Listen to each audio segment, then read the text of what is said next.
네, 곧 행사를 시작하겠습니다. 참석자 여러분께서는 착석해 주시기를 부탁드리겠습니다. 네, 이 앞에도 의자가 좀 있습니다. 앞쪽으로 오셔서 앉으셔도 돼요.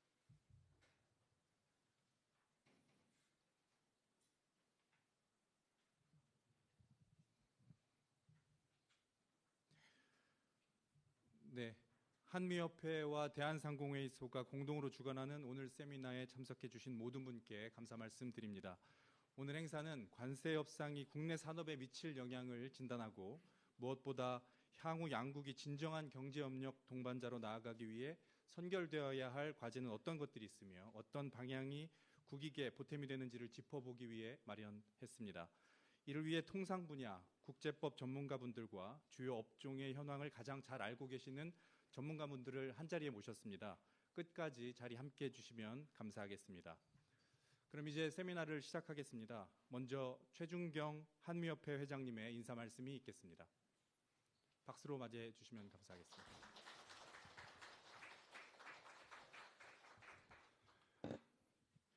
오늘 뜻깊은 자리에 함께해 주셔서 진심으로 감사드립니다. 특히 정말 눈코 틀 새 없이 바쁘실 텐데 참석해 주신 산업부의 박종원 통상차관보님께 감사의 말씀드립니다. 위에 장차관 계시지만 실무 업무의 최고 책임자입니다. 한미동맹은 지난 수십 년간 안보를 중심으로 발전해 왔습니다. 하지만 지금의 복잡한 국제정세와 산업 환경을 고려할 때 안보를 넘어 산업협력에도 비중을 두는 것이 완전한 한미동맹을 이루는 길입니다.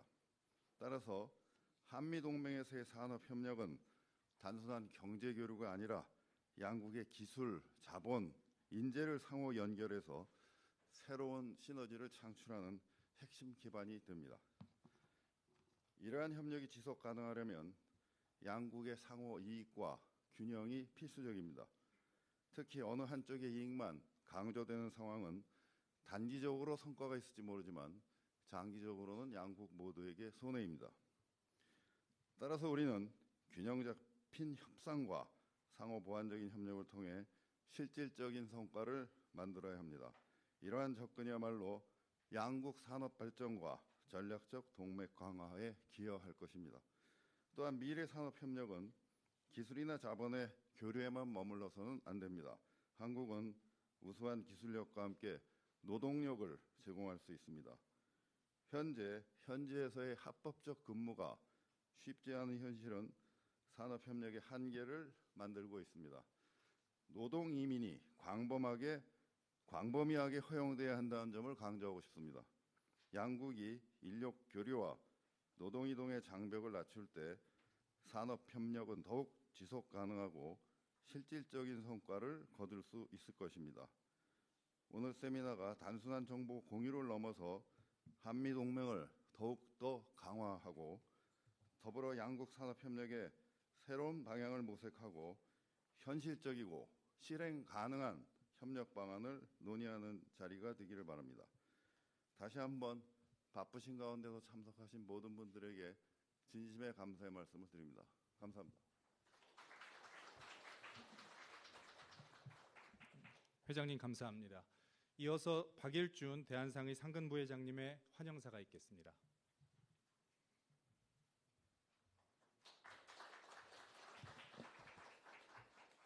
예, 대한상인 상근부회장입니다. 박일준입니다. 먼저 오늘 행사를 마련해 주신 최준경 한미협회 회장님께 감사드립니다. 또 바쁜 일정 가운데서 참석해 주신 박종원 산업부 통상차관님께도 감사드리고 오늘 이혜민 대사님, 최원목 교수님, 또 허정 교수님 이렇게 연사와 패널 분들께도 감사 말씀드립니다. 보통 이제 한미협회하고 대한상의가 1년에 한 번 정도 이렇게 산업협력 세미나를 개최를 하는데 금년은 이제 새 정부가 출범하기 전에 한미 간의 협상이 진행되기 전에 한번 4월 달에 개최를 했습니다. 근데 그 이후에 워낙 요즘 이제 다들 아시다시피 변화가 많아서 다시 한번 이렇게 금년도는 2번 이렇게 개최하게 됐는데 뭐 다들 아시다시피 미국하고 관세 협상이 큰 틀에서는 정리는 됐지만 디테일한 협상이 계속되고 있고 또 정부에서 노력을 많이 해주셔서 불확실성이 완화되기도 했지만 아직 세부 사항에 대해서 이견도 많이 있습니다. 또 뭐 관세 협상뿐만 아니고 한미 간에는 늘 이제 주한미군의 분담금이라든지 또 뭐 원자력 협정이라든지 이런 이슈들이 많이 있고 그런데 최근에는 현대차 LG 배터리 공장에서 근로자 구금 관련된 그런 비자 문제까지 해결해야 되는 그런 상황입니다.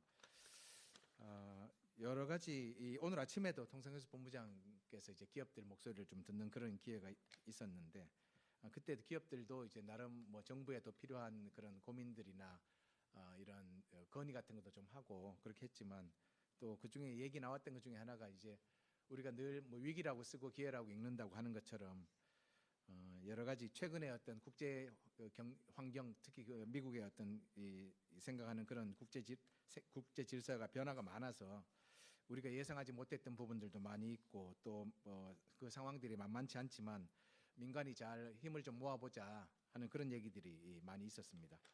그래서 오늘 이런 세미나에서도 특히 이제 전문가와 업계 목소리를 바탕으로 해서 정부가 협상 전략을 가다듬고 또 실제로 협상을 하는데도 도움이 되는 그런 생산적인 논의들이 많이 이루어지기를 바랍니다. 다시 한번 참석해 주신 모든 분들께 감사드리고 늘 이제 건강과 행운이 함께하시기를 바라겠습니다. 고맙습니다. 네, 부회장님 감사합니다. 이어서 박종원 산업부 통상차관보님의 인사 말씀이 있겠습니다.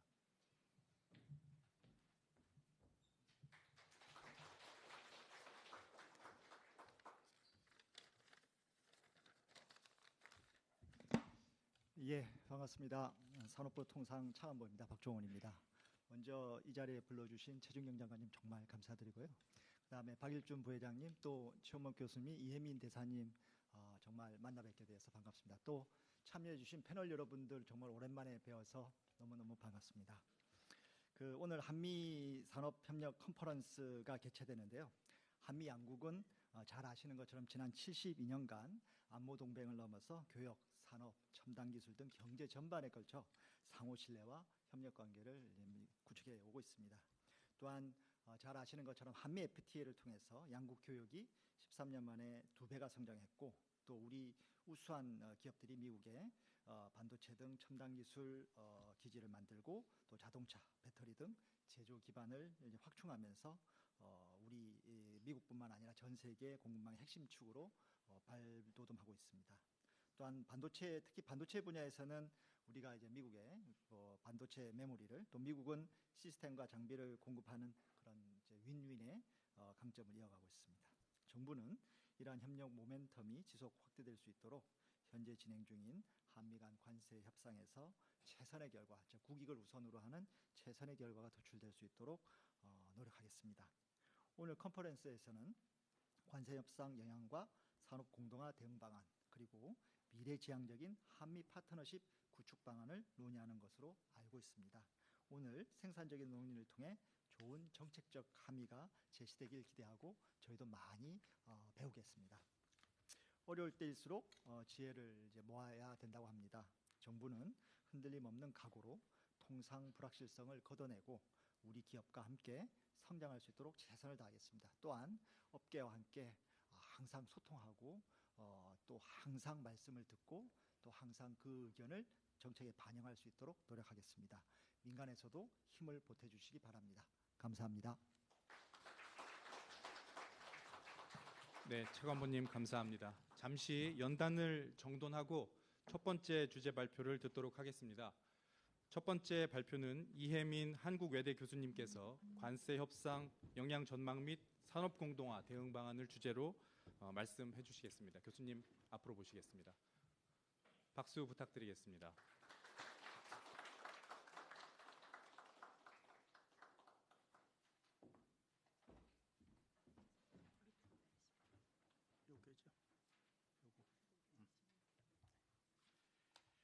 안녕하십니까, 이혜민입니다. 관세 협상 전망 및 산업 공동화 대응 방안에 대해서 상공회의소에서 요청을 해왔는데 우선 뭐 다 아시는 사항이지만 지금 트럼프 관세와 관련해서 제가 좀 정리를 해서 말씀을 드릴까 합니다. 한 20분 말씀을 드리는 거라 조금 축약을 해서 일단 이 트럼프 관세의 종류와 목적과 법적 근거 그리고 부과 현황, 협상 현황 문제점 그리고 우리의 대응 방안에 대해서 말씀을 드릴까 합니다. 우선 이 트럼프 관세의 종류를 이해할 필요가 있는 게요. 이게 부과 목적이 조금씩 다릅니다. 우선 이제 펜타닐 관세라고 해서 그 이민 마약 단속과 관련해서 트럼프가 카나다, 멕시코, 중국에 대해서 부과하고 있는 관세입니다. 이거는 그 이민과 마약과 관련한 이 세 나라의 정책 변경을 하기 위한 수단으로 부과를 한 것이고, 이것은 그 이파 국제경제긴급 권한법에 따라서 부과를 하고 있습니다. 그 두 번째는 이제 철강, 알루미늄, 자동차 등 62년 통상확전법 232조 국가안보 예외에 근거한 품목 관세입니다. 이것은 기본 목적이 미국에서의 생산을 유도하겠다고 하는 겁니다.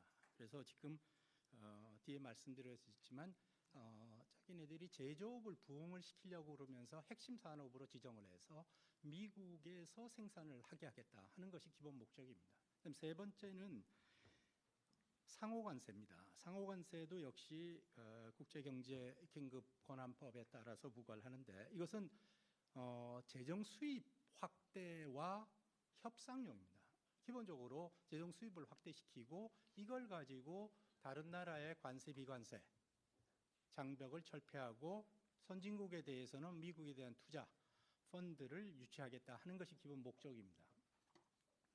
이 관세 부과 현황을 보면 펜타닐 관세는 우리하고 관계가 없어서 그건 빼고 보면, 상호 관세는 10% 기본 상호 관세 부과를 4월 2일 날 발표하면서 4월 5일부터 발효를 시켰고요. 그다음에 이제 이 기본 관세 10%가 69개 국가에 대해서는 개별 상호 관세로 전환을 합니다. 7월 31일 날 발표를 해서 8월 7일부터 적용이 되고, 67개 국을 제외하고는 나머지는 다 10% 관세가 계속 적용이 됩니다. 232 품목 관세 62년 통상확정법 국가안보 예외 조항에 근거한 232조 품목 관세는 철강, 알루미늄에 대해서는 현재 50%, 자동차와 자동차 부품은 25%, 구리에 대해서는 50%가 현재 부과 중이고요. 현재 반도체, 의약품, 그다음 윈드 터빈이 최근에 추가가 돼서 10개 품목에 대해서 현재 조사가 진행 중에 있습니다. 이 협상 현황을 보면 이걸 가지고 이제 협상을 상호 관세를 가지고 협상을 주로 하고 있죠. 그렇게 해서 보면 현재까지 협정문이 서명된 나라는 한 명도 없습니다. 이 조인트 스테이트먼트가 발표가 됐는데 이거는 두 나라입니다. EU와 인도네시아가 소위 리시프컬 트레이드 협정을 맺기 위한 프레임워크에 대한 조인트 스테이트먼트가 발표가 되어 있습니다. EU의 경우에는 EU와 미국이 각각 발표했는데 내용은 똑같습니다. 이 조인트 스테이트먼트는 미국이 발표를 했고 인도네시아가 이걸 확인을 했습니다. 그 다음은 영국, 일본의 경우에는 역시 서명된 협정이 있다든지 또는 조인트 스테이트먼트 아닌 미국의 일방적인 행정명령의 형식으로 내용이 나왔습니다. 그다음에 세 번째는 협상 타결을 발표한 나라들인데 우리나라를 비롯해서 베트남, 인도, 태국, 캄보디아, 말레이시아, 필리핀, 파키스탄인데 이거는 행정명령도 없고 문서로 된 거라고는 트럼프의 SNS에 나와 있는 내용이 답니다. 그다음에 미합의 국가가 대만, 스위스, 남아공, 인도가 대표적이고 역시 브라질은 이제 관세가 상호 관세는 10%인데 국내 정치적인 이유로 해서 40% 추가 관세가 부과돼서 50%라서 브라질은 상호 관세에 대해서는 논란이 없는 그런 상황이라 여기서 제외를 시켰습니다. 이 문제점을 보면 최원목 교수께서 발표하시고 또 패널에서 많이 그 논의를 하실 텐데요.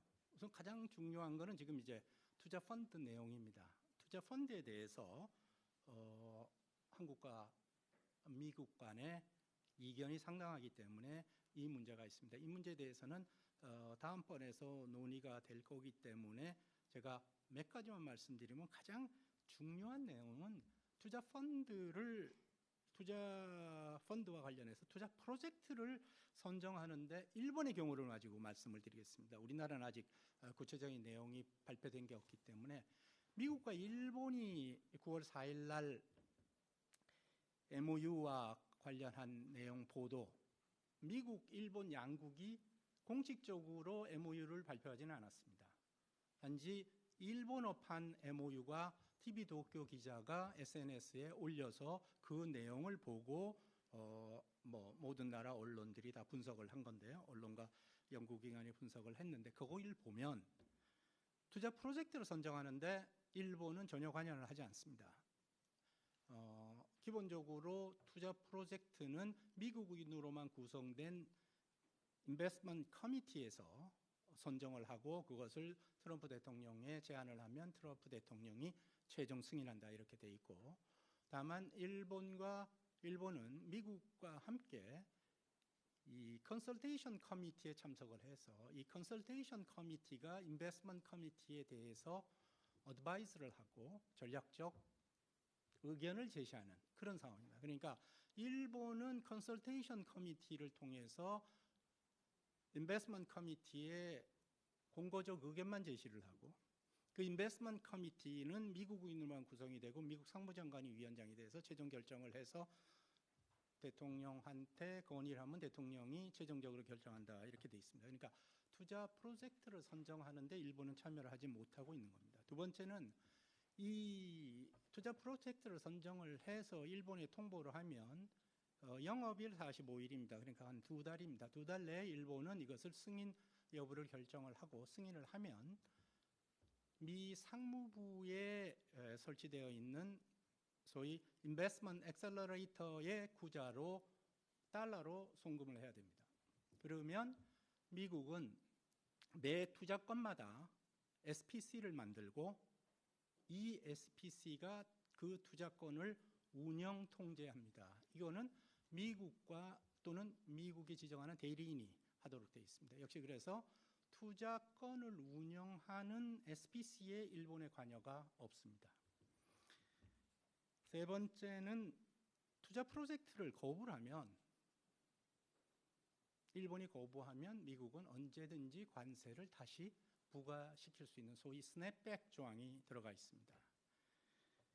그 내용이 제일 큰 거고, 제가 볼 때는 투자 수익을 나눈다? 그건 큰 문제는 아닙니다. 왜냐하면 투자 수익이 나온다는 보장이 없거든요.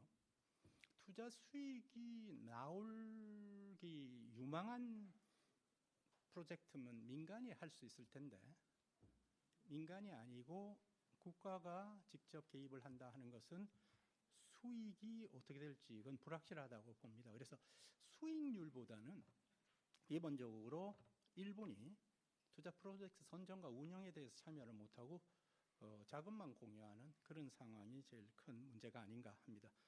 다음번 패널에서 아마 논의가 될 텐데 의견을 한번 들어보시면 좋겠습니다. 또 하나는 이 미국이 5월 8일 날 영국하고 제일 먼저 타결하면서 그 타결 내용을 설명을 하면서 거기에 보면 이 합의는 비구속적 합의다라는 점을 분명하게 밝히고 있습니다.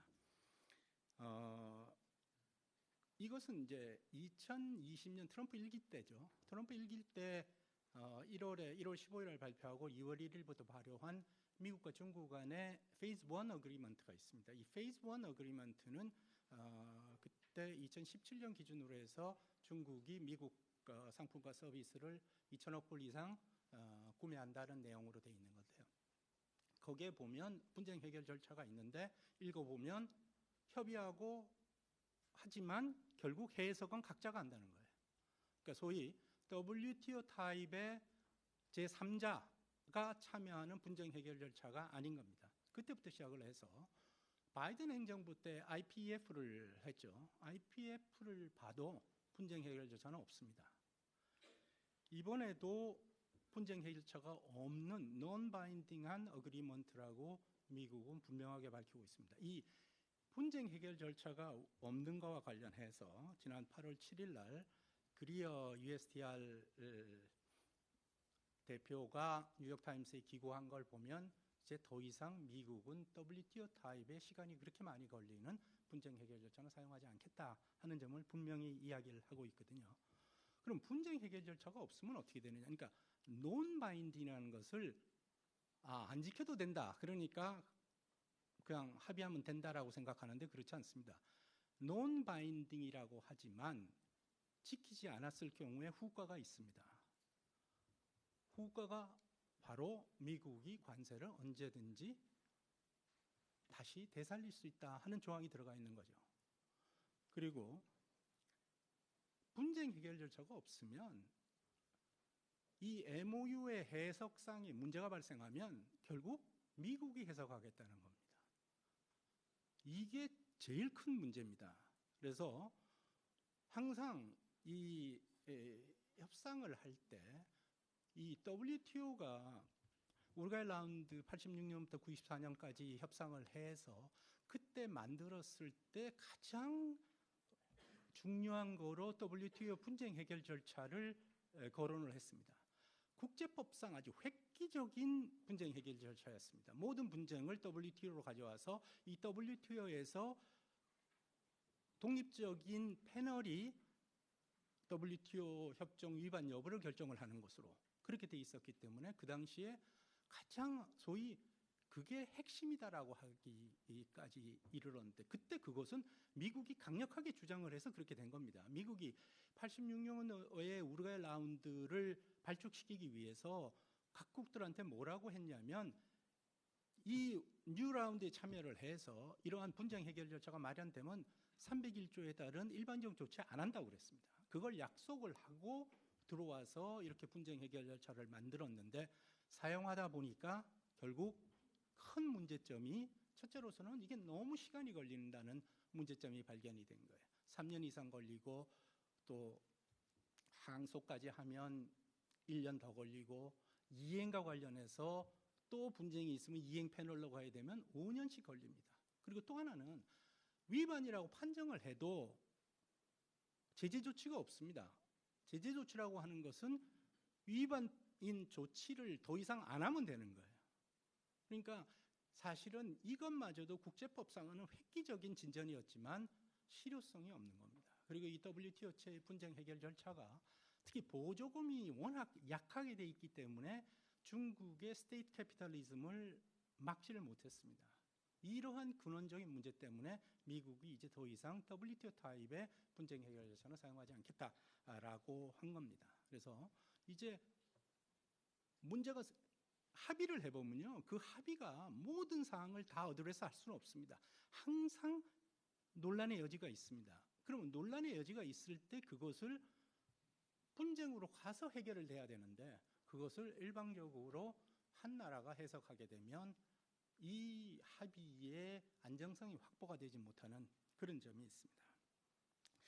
그 다음에 이제 문제가 되는 게 아까 말씀드린 232조, 62년 통상 확장법 232조에 따른 철강, 알루미늄, 자동차, 반도체, 의약품 이런 것들인데 이것은 미국이 협의를 안 하겠다고 계속 그래왔습니다. 그런데 영국하고 처음으로 자동차에 대해서 연 10만 대에 대해서 TRQ를 주는 것으로 합의한 다음에 그걸 갖고 이제 한국, 일본, EU가 들고 나와서 왜냐하면 한국은 제1위, 한국이나 일본은 다 대미 수출품 제1위고 미국, EU로 볼 때도 세 번째로 중요한 품목이기 때문에 자동차에 대한 협의를 강력하게 요구해서 결국 미국이 받았지만 자동차 외에 철강과 알루미늄은 전혀 손을 못 대고 있습니다.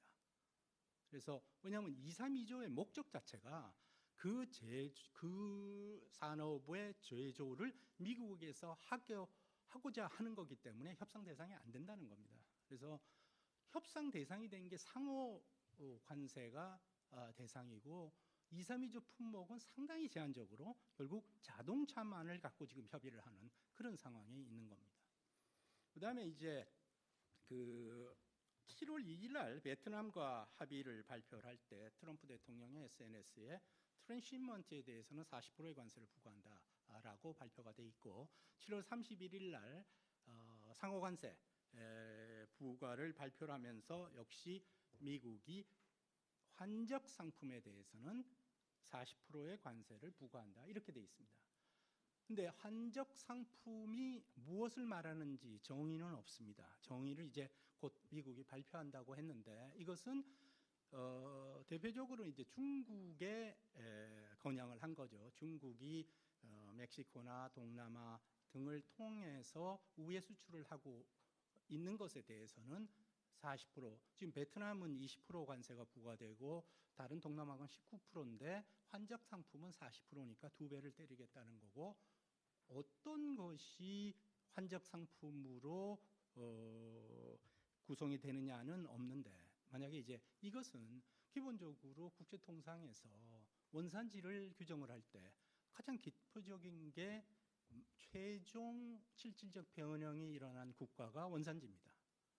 그러니까 베트남에서 실질적인 변형이 일어났는데, 그런데 만약에 환적 상품의 구성 부가가치가 40%라고 결정이 되면 최종적으로 실질적인 변형이 일어났지만 중국의 부품 비율이 40%가 넘어가면 그거는 중국산이 아니 베트남산이 아닌 중국산으로 간주해서 40%의 관세가 부과됩니다. 이제 그래서 이 환적 상품의 정의가 아직 불분명한 것이 문제점 중에 하나입니다. 그다음에 이제 미 국내법 위반 가능성 하나는 이제 이파에 대해서 국제경제긴급 권한법에 대해서 제소가 돼서 5월달에 국제통상법원이 위헌 위법이라고 판정을 했고 8월 29일 날 항소법원도 역시 이것을 인용을 했습니다. 기본적으로 미국 헌법상 1조 3항에 따라서 미국의 관세를 부과하는 권한은 의회에 있습니다. 근데 의회가 이것을 행정부에 위임을 하는데, 행정부에 위임을 할 때 항상 미국 의회는 아주 분명하게 그리고 아주 구체적으로 위임을 하는데, 이파에는 관세와 관련된 내용이 전혀 언급되어 있지 않습니다. 그래서 이파를 가지고 대통령한테 관세 부과권을 준 거로 보기 어렵다는 해석이 항소법원 1심의 법원이고, 많은 법률 전문가들은 그 의견을 지지를 하고 있습니다. 근데 이파가 위헌, 위법이라고 판정이 되면 이때까지 거두어둔 관세를 다 환급을 해야 되는 문제가 발생을 합니다.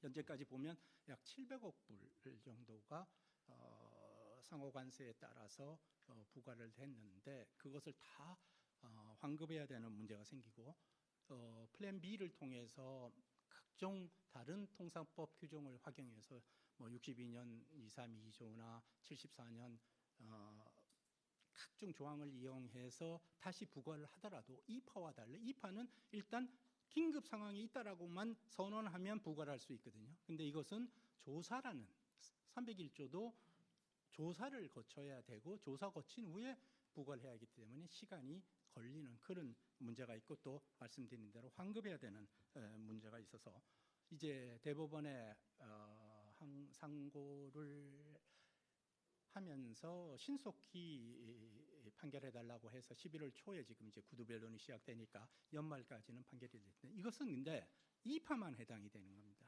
통상확장법 62년 통상확장 232조는 1기 때 챌린지가 됐는데 합법이라고 판정한 게 있기 때문에 아직은 챌린지가 되지 않고 있습니다. 물론 챌린지가 되겠지만 1기 때 232조에 대해서는 합법이라고 판정한 바가 있어서 이번에 대법원에서 다루는 것은 이파에 따른 판탄을 관세와 상호 관세만이 고려 대상이고 232조 자동차나 철강 알루미늄은 고려 대상이 아니라는 점을 말씀을 드립니다. 또 하나는 지금 이 관세 협상을 하고 있는데 미국은 관세 협상을 하려면 의회로부터 위임을 받아야 소위 TPA가 있어야 됩니다. 트레이드 프로모션 오소리티가 있어야 되거든요.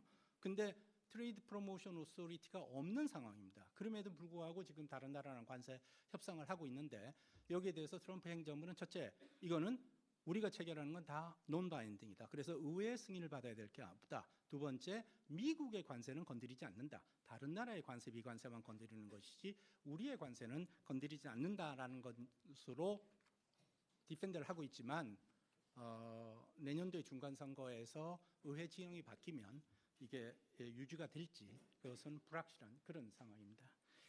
우선 보면 앞에서 말씀드린 8월 7일 제미슨 그리어가 뉴욕타임스에 기고한 거 보면 이제 WTO 체제는 끝났다라고 하고 있거든요. 사실 WTO의 기본 핵심 두 가지가 원칙이 하나는 MFN입니다. 모든 회원국은 같이 동등 대우를 해야 된다. 관세가 보면 다 나라마다 달라요. 그러니까 MFN 위반이죠. 두 번째, WTO에 통보한 양호 관세를 초과하면 안 됩니다. 근데 이미 다 초과하고 있거든요.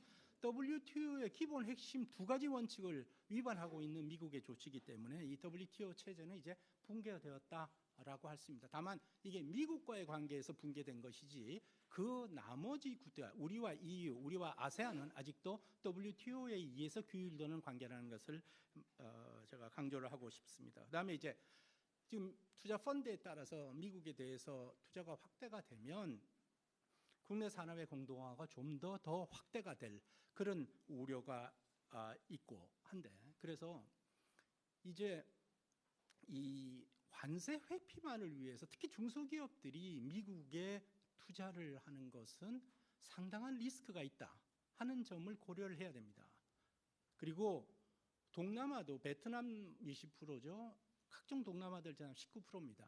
그래서 이 동남아도 상호관세 부과 대상이니까 이제 우리 기업들이 밖으로 동남아나 중국으로 나갔던, 그리고 멕시코로 나갔던 기업들도 국내로 다시 돌아오는 방안에 대해서 심각히 고려를 해서 코스트 베니피스를 분석을 해야 되고, 이를 위해서 정부가 각종 혜택을 줄 수 있는 방안을 마련을 할 필요가 있다고 생각이 됩니다.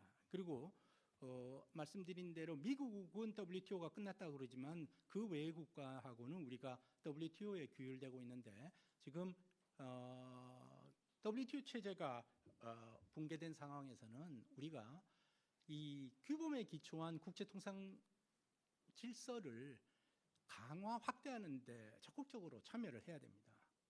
한국은 룰 메이커가 아닙니다. 한국은 룰 테이커입니다.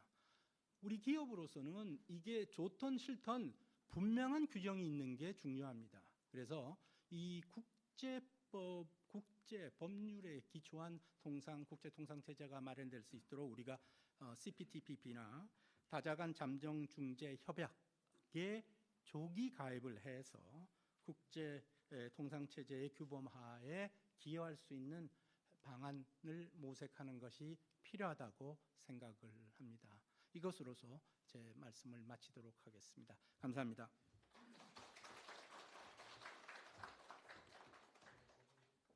교수님 감사합니다. 네, 이번에는 최원목 이화여대 법학전문대학원 교수님께서 미래지향적 한미 파트너십 구축을 위한 선결 조건을 주제로 발표해 주시겠습니다. 네.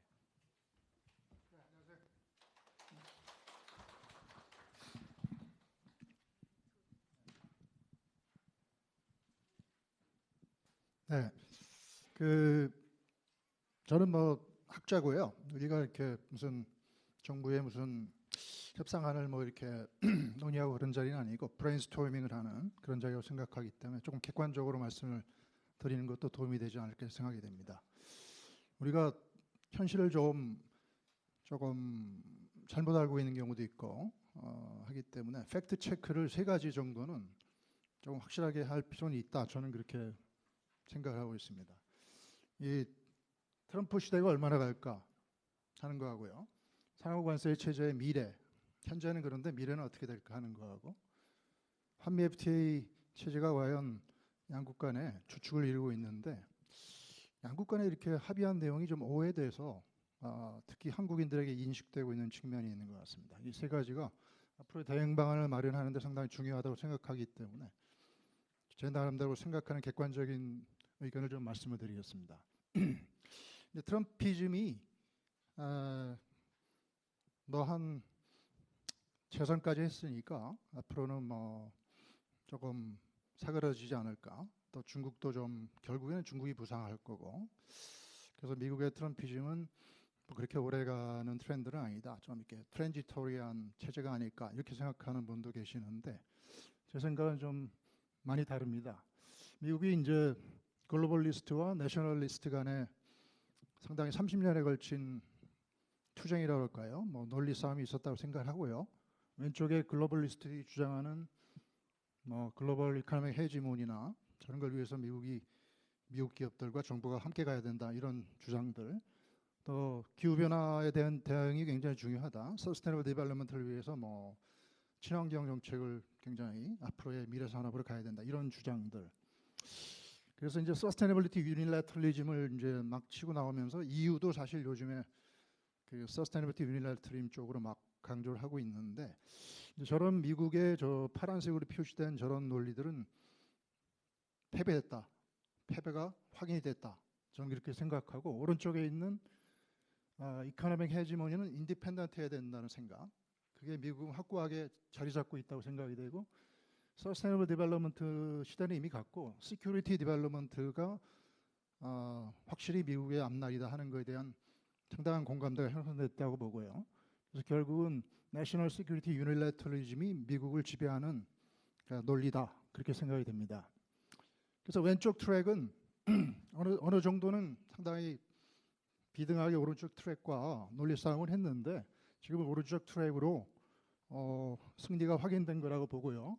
그게 이제 9.11 사태라든지 미국의 매니팩처링 인더스트리의 공동화, 그다음에 그 매니팩처링 베이스들이 정치적 스윙 스테이트로 확고하게 자리 잡는 과정에서 결국에는 오른쪽에 내셔널 시큐리티라는 가치가 결국 미국의 최소한 20년을 좌우하는 굉장히 중요한 가치다 하는 것을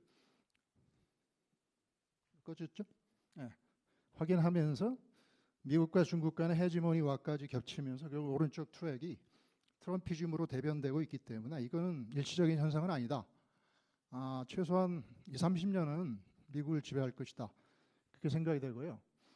뭐 제 개인 칼럼이긴 합니다만은 작년도 10월 달에 사실 그때만 해도 뭐 해리스 후보가 뭐 앞선다, 상당히 뭐 이미 이겼다, 우리나라 내에서는 더 그랬는데 저는 제 기명 칼럼을 통해서 그거는 사실과 다르다. 이미 트럼프가 승리한다. 그거는 미국의 그 이런 트렌드를 보면 확실하다. 그런 칼럼까지 썼기 때문에 저 날짜까지 확인이 되는데 그런 생각하에서 저는 그 당시에 이렇게 썼는데 나름대로 비판을 좀 많이 받았는데 결과적으로는 제 생각이 좀 맞지 않았냐 그런 생각을 좀 해봅니다. 과거에도 맥킨리 시대라든지 하딩 후보 시대라든지 상당히 그 내셔널 시큐리티 유니래터리즘이 지배했던 장기 집권했던 시절이 있었습니다. 그게 지금 반복되는 거고 트럼프 일기 때부터 시작이 돼서 지금까지 이어지고 있는데 중간에 바이든 대통령이 집권을 했습니다마는 대통령만 바뀌었고 트럼피즘이라는 하나의 그 대외 경제 정책에서의 그 중심적인 아이디어는 그대로 계승이 됐고 오히려 어떻게 보면은 트럼프 1.0보다 바이든 시대는 좀 더 기술 규제까지 더해져서 상당히 더 강화된 측면이 있기 때문에 그게 이렇게 계승되고 있기 때문에 지금 내셔널 시큐리티 유니래터리즘이 계속되고 있는 시대다 이렇게 보고요. 이제 트럼프 대통령이 임기를 마치더라도 뭐 제이디 벤스라든지 이런 사람들이 또 계승을 하겠죠. 그래서 뭐 설령 뭐 데모크рат의 후보가 만약에 당선되더라도 그 대외 정책에 있어서의 트럼피즘의 그 빅 트렌드 자체를 바꾸지는 못한다. 그래서 결국에는 지금은 트럼피즘의 시대가 미국을 좌우하는 시대고 그게 최소한 20년은 갈 거라고 저는 생각을 안타깝지만 그렇게 생각을 하고 있습니다. 그래서 지금은 데모크рат과 리퍼블리칸 또는 내셔널리스트와 글로벌리스트 간의 컨센서스가 이미 형성이 돼 있고 그 가장 중요한 포인트는 미국의 중산층을 살려야 된다. 그 매니팩처링 인더스트리에 종사하고 있는 분들이 결국에 미국의 기간 산업이다 하는 것에 대한 컨센서스는 형성되고 있는 상황이고 그걸 지금 그 컨센서스 바탕으로 상당히 볼드한 대세계적인 상호관세 체제로 선언이 된 거기 때문에 그런 그 객관적인 상황을 우리가 좀 인정을 일단 해야 된다 하는 생각입니다. 그리고 뭐 이런 그 트럼피즘이 어떻게 보면 미국 역사상 최초로 정치적으로 상당히 부담이 많은데 글로벌라이제이션의 사이드 이펙트를 해소하는 방안을 이렇게 제시한 거기 때문에 상당히 그 미국의 어떤 자유주의 체제 하에서 어떤 글로벌라이제이션의 사이드 이펙트를 해소하는 방안을 대통령이 선거 공약으로 내세워서 2번이나 당선됐다 하는 것은 상당히 얼마나 그 논리가 앞으로의 대세면 그럴까 하는 걸 우리가 좀 거꾸로 한번 생각해 볼 필요도 있다. 그렇게 생각이 됩니다. 뭐 다 아시는 바와 같이 이런 스윙 스테이트 단지들이 결국엔 이제 표로 결국은 정치인들의 당락을 좌우하는 그 체제가 굳어져 있는데 이 중서부의 중간에 위치하고 있는 이 제조업 단지들 사람들은 사실 크게 그렇게 이민 정책이나 아니면 뭐 대외 개방이나 뭐 이런 거에 대해서 크게 그렇게 피해도 이득도 얻지 않고 있는 주들입니다. 왜냐하면 왼쪽이나 오른쪽에 있는 블루 스테이트들은 대외 통상을 어떻게 하고 규제하고 글로벌리제이션하고 그러면 직접적인 수혜를 받고, 또 남쪽에 있거나 북쪽에 국경지대에 있는 레드 스테이트들은 이민 정책을 어떻게 하고 하면은 이민자들이 넘어와서 직접적인 치안이 불안해하고 하기 때문에 이민 정책을 상당히 컨트롤하길 바라고, 그래서 블루와 레드로 이렇게 고착화된 주들인데 그래서 저걸 바꿀 수가 없어요. 근데 이 중간에 있는 러스트벨트나 약간 썬벨트 지역도 마찬가지입니다만 그렇게 직접적인 글로벌리제이션과 이민 정책에 커다란 그렇게 피해를 직접적으로 입지는 않기 때문에 뭐 자기들이 원하면 블루 스테이트를 지원할 수도 있고 또 원하면 레드 스테이트를 지원할 수 있는 그런 위치에 있는데 그래서 이제 그 주들이 결국 그 선거의 결과를 좌우하는 고착화된 지역은 어쩔 수 없으니까 그런 주로 부상하게 됐고, 그 주의 공통적인 문제가 뭐냐면 글로벌라이제이션을 한 30년간 40년간 했는데 그 결과로 결국 제조업 단지들이 쇠락하고 자신들의 평균 임금이 실제 임금 성장률이 굉장히 정체하고 있다.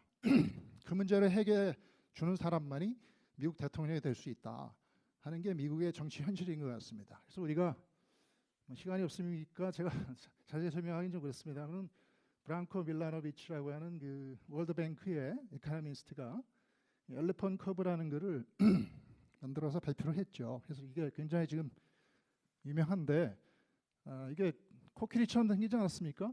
등이 이렇게 있고 코가 이렇게 올라가고. 근데 이 표가 나타내는 상당히 인사이트가 상당히 있습니다. 한 20년간 글로벌라이제이션을 정부가 의도적으로 했는데 전 세계적으로 실질 임금 성장률이 거의 제로 상태에 머물고 있는 그 계층들이 바로 미국의 중산층이라는 거죠. 그게 바로 러스트벨트의 제조업 단지에 종사하고 있는 사람들이라는 거죠. 그래서 자기들은 그 글로벌리스트가 얘기하는 그 정책이 결국은 아무런 혜택도 주지 않고 있는데 바로 옆에 캘리포니아나 뉴욕에 종사하고 있는 그 블루 스테이트에 있는 그 서비스 종사자나 뭐 뱅커나 이런 사람들은 실질 소득 성장률이 60% 상회한다는 거죠. 그래서 결국 글로벌라이제이션 팔러시가 계층 간의 빈부격차를 너무 심하게 미국 내에 낳았고 결국은 상대적 박탈감이 이런 계층에 이렇게 몰려 있기 때문에 이런 계층의 문제를 해결해 주는 사람만이 미국 대통령이 될 수 있는데 그걸 이제 트럼피즘이 그 문제 해결 방안을 최초로 제시하고 있다. 그렇게 우리가 볼 수 있기 때문에 저런 문제는 미국이 앞으로 20, 30년간은 계속 겪어야 될 문제이기 때문에 결국에는 트럼피즘이 결국에는 민주당으로 혹시 정권이 넘어가더라도 트럼피즘은 계속 계승될 거다. 그렇게 우리가 볼 수밖에 없지 않느냐 하는 게 제 의견입니다. 그래서 뭐 우리가 다 알고 있다시피 저런 그 유니버설 타입이나 상호관세나 뭐 디커플링이나 그다음에 온쇼링이나 이런 팔러시들이 트럼프와 벤스에 의해서 이렇게 제시되고 있고 그게 이렇게 계승되고 있는 거고 저도 워싱턴을 몇 번 갔었는데요. 의외로 그 J.D. 벤스의 인기가 너무나 막강합니다. 우리가 국내에서 알고 있는 것보다 현지에서는 상당히 인기가 좋아서 이렇게 인성도 좋고 또 트럼프와는 달리 그리고 또 논리적이기도 하고 그 중산층의 문제를 해결하는 정책을 굉장히 논리적으로 잘 제시하고 그래서 J.D. 벤스의 인기는 굉장히 높기 때문에 그 트럼피즘은 J.D. 벤스에서 계승될 거다 그렇게 보는 게 현재로서는 객관적인 평가가 아닌가 이렇게 생각이 됩니다. 그래서 우리나라로서는 뭐 불행한 일일 수 있는데 특히 무역에 종사하시는 분들은 뭐 그럴 수 있는데 결국은 트럼피즘의 그 아이디어와 그런 경향은 뭐 앞으로 한 20년간은 미국이 계속 존재할 거라고 보면 이게 단기적인 대응으로 그칠 일이 아니고 우리나라가 좀 장기적인 대응을 해야 될 이슈다 하는 걸 충분히 이해할 필요가 있다 이런 생각이 듭니다. 두 번째는 이제 상호관세 제도의 미래인데요. 그 아까 우리 이스마일께서 말씀하셨다시피 그 이미 두 번의 판결이 나서 이 상호관세는 불법 판정을 받았습니다. 그래서 그 국제무역법원이나 항소법원에서 불법 판정을 받았는데 지금 연방대법원의 최종 판결을 앞두고 있는데요. 근데 조금 해석을 조금 저하고는 좀 달리 하시는 거는 저는 이제 그 판결문을 제가 좀 자세히 읽어보면은 관세 형태로 그 외국에 대한 어떤 부과를 하는 게 과연 IEPA에서 합리화될 수 있냐 그 문제를 놓고 항소법원 판사들이 굉장히 고민했던 것 같은데 결국엔 그럴 수도 있다 그렇게 판결이 된 거라고 저는 해석을 하고 있습니다. 관세도 해당이 된다. 다만 제한 없이 여러 나라들 상대로 국가 단위로 그렇게 무제한적으로 부과하는 그거는 그 의회가 설정한 재량권의 법을 좀 벗어나는 거기 때문에 그런 식의 상호관세는 적극하지 않다. 특히 의회가 그 연방헌법에 의해서 대외통상 규제 권한을 갖고 있는 상황에서 그렇게 해석한 거라고 보면은 이제 연방법원이 상당히 고민에 빠질 거라고 보는데요. 재량권의 남용에 해당되느냐 안 되느냐 그 문제가 결국 핵심이기 때문에 연방대법원이 어떻게 판결할 거냐 이제 그건데 지금은 그래서 트럼프 대통령이 이제 뭐 미 대통령이 여러 나라와 이제 막 양자 협의를 타결하고 이런 이유가 결국에는 그 국제적인 합의에 의해서 그 체제가 이렇게 합법화되고 있는 상황이기 때문에 그걸 뒤엎는 거는 미국의 그 political question principle에 반한다.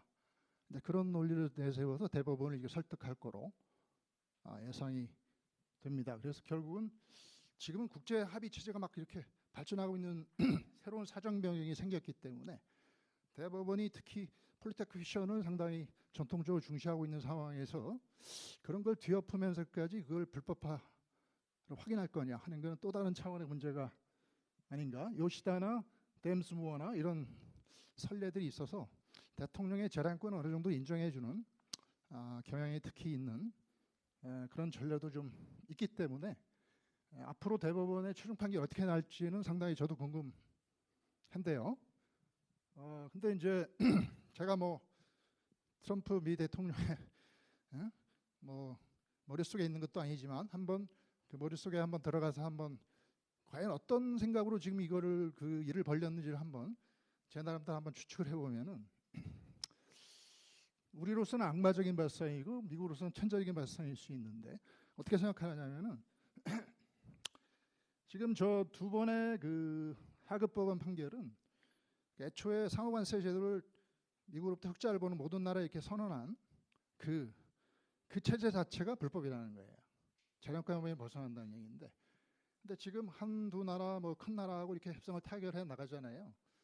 그럼 그게 미국의 일방적인 조치로 그 체제가 유지되는 게 아니고 서로 합의한 체제로 이렇게 대처가 되는 상황인 거죠. 그래서 그게 뭐 리튼 어그리먼트로 됐던 미국의 일방적인 SNS 정치로 됐건 하여튼 상대국가 합의된 체제로 치환이 되고 있는 상황이니까 결국에는 상당히 커다란 나라들과의 합의는 서로 간에 합의한 체제로 바뀌는 거고 그거에 의해서 이제 새로운 체제가 도입되는 거고 나머지 합의가 안 되는 나라들에 대해서는 이제 상호관세 뭐 이래가지고 좀 때리겠죠. 스냅백이 되면 또 스냅백에서 또 때리고 이렇게 되기 때문에 그거는 그 일반적인 모든 나라 상대로 한 뭐 재량권의 범위를 벗어난 대통령의 조치라기보다는 약간 제한적인 조치일 수가 있기 때문에 결국에는 이 하급법원의 판결의 그 심의 대상하고 연방법원이 앞으로 심의해야 될 대상은 좀 다르다는 거예요. 그래서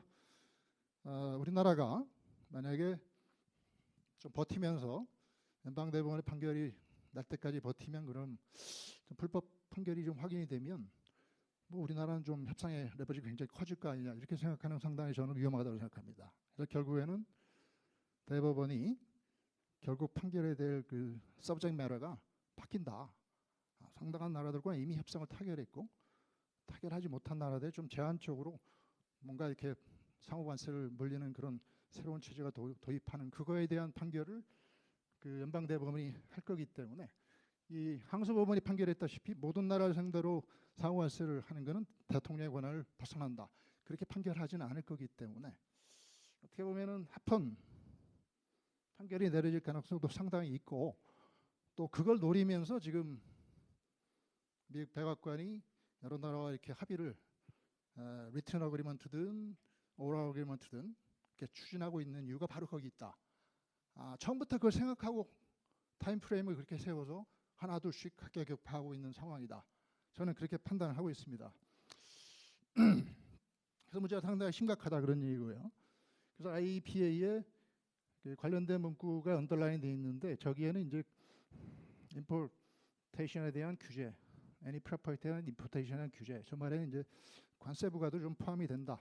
그런 식으로 이제 해석이 이미 되고 있는 게 미국 항소법원의 해석이 아닌가 이렇게 생각합니다. 세 번째는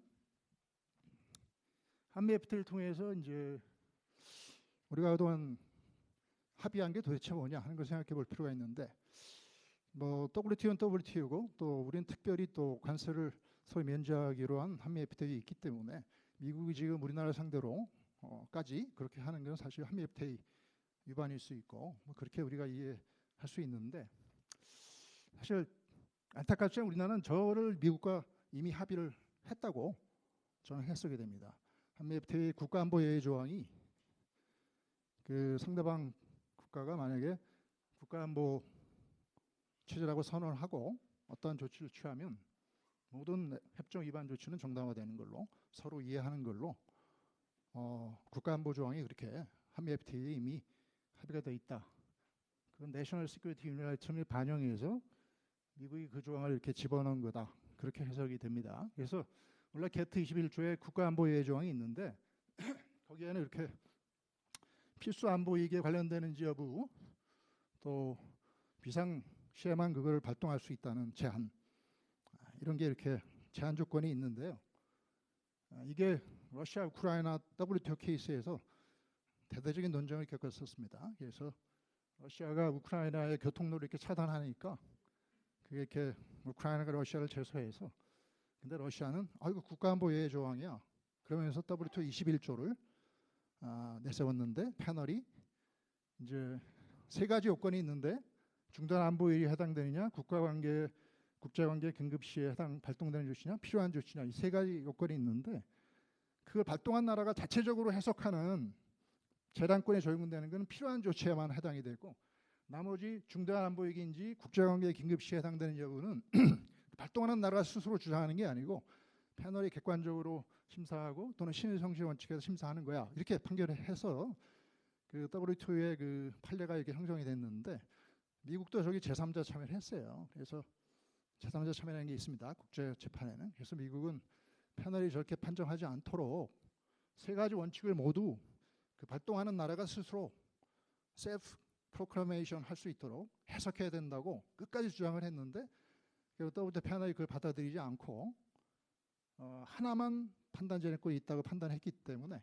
미국이 WTO 패널에 대한 엄청난 반감을 그때부터 품기 시작하면서 결국은 아까 말씀하신 WTO 분쟁 해결 절차를 마비시켜버린 겁니다. 그 세 가지 이유 중에 하나가 바로 저건데요. 판단 재량에 관한 이제 엄청난 미국의 주장이 기각이 됐기 때문에 그때부터 삐지기 시작했다고 볼 수 있는데 아무튼간에 근데 이제 한미 FTA는 그 다음에 맺어진 건데 23조 2항에 보면은 그래서 그런지 미국이 그 국제관계 긴급 시에 발동해야 된다는 그 조건을 아예 빼버렸습니다. 이 조건에 아예 생략이 되어 있습니다.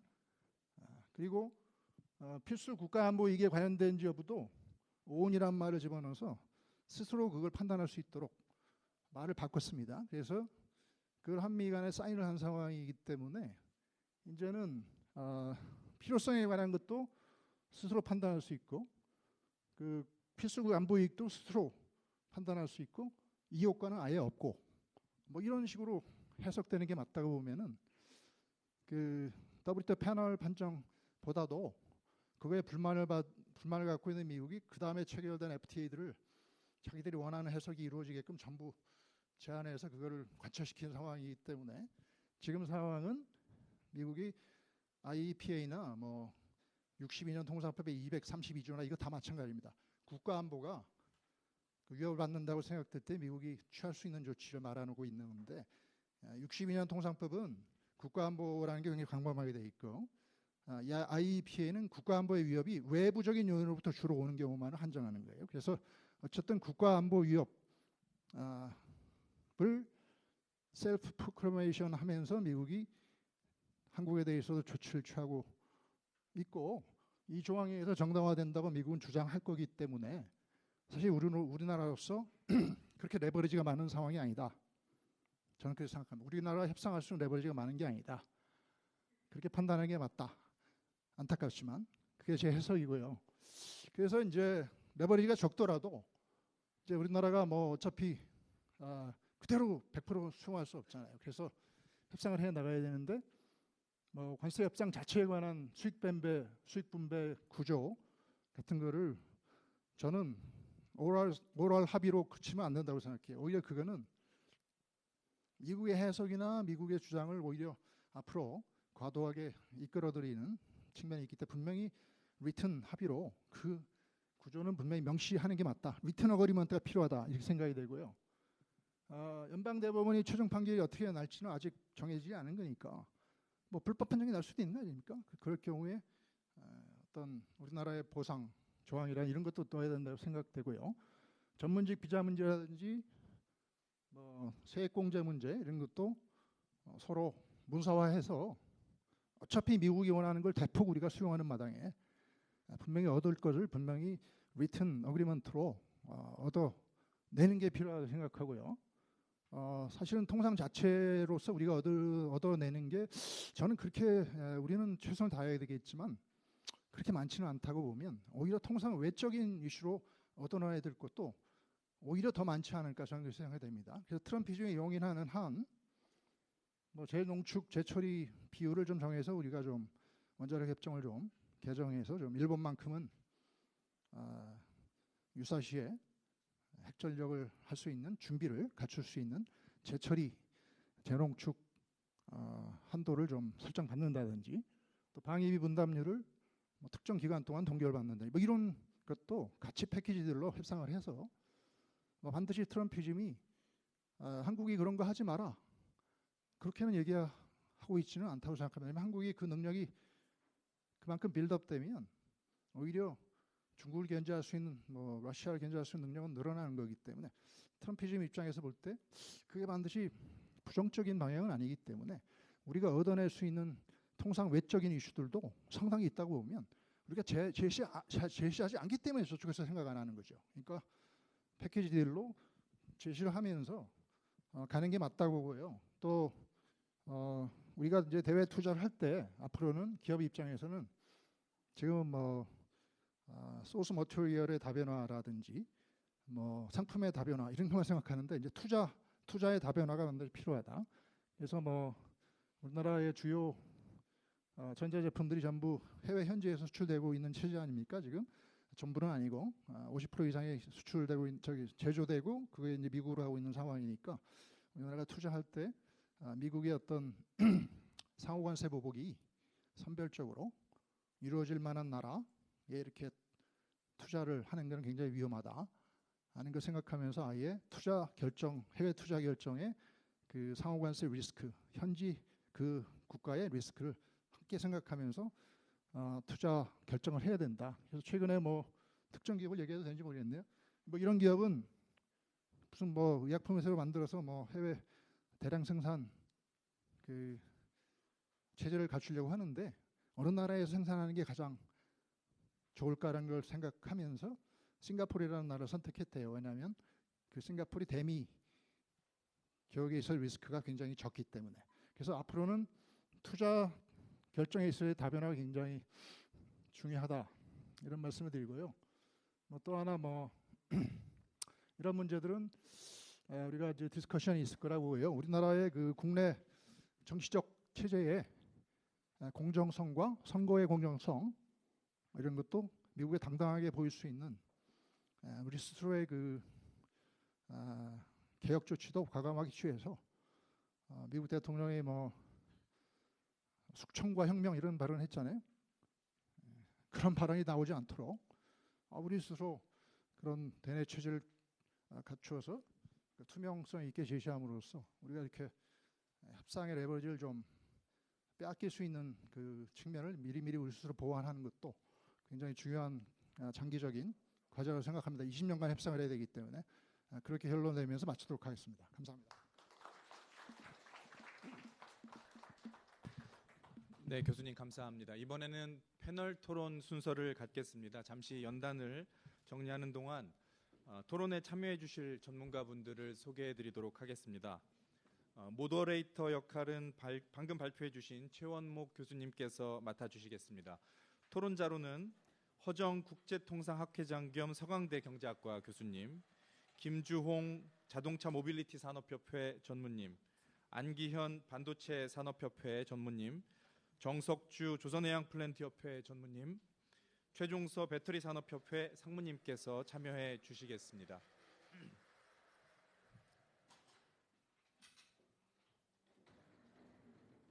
네, 박수로 전문가분들을 앞으로 모시겠습니다.